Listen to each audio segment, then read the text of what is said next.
We had just moved into our new house. A quiet, suburban place. Nothing fancy, just a fresh start. It was my wife's idea to install a new security camera system. The neighborhood was safe, but you can never be too careful, she said. I set them up, 4 wireless cameras, one at the front door, one in the backyard, one in the hallway, and one in the living room. All connected to my phone. The first week. Nothing.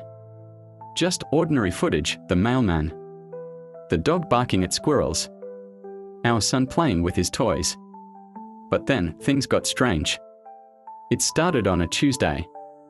I opened the app during lunch break, just to check in. The living room feed was active. But no one was home. And yet, on the screen, I watched a vase on the coffee table slowly tilt and crash to the floor. I blinked. Looked again. The vase was perfectly fine. I checked the timestamp. The video said it was recorded 5 hours from now, at 7:12 p.m. I thought it was some kind of glitch, a software bug. I forgot about it. Until that evening. At 7:12 p.m. I heard a crash. I ran into the living room. The vase was shattered, exactly as the video had shown. I stood there, stunned. How did the camera record something that hadn't happened yet? The next day, I checked the feed again. This time, I saw our dog, Charlie, howling at the hallway. Tail tucked, ears back, he looked terrified. Then the hallway light flickered. Something passed through the hallway. A blur. A shadow. I glanced at the timestamp. It was set for tonight. 11:03 p.m. That night, at exactly 11:03, Charlie started to bark. Then he howled, long and mournful. We found him in the hallway, growling at nothing. The light flickered. And that shadow. I saw it too. Out of the corner of my eye. Just for a second.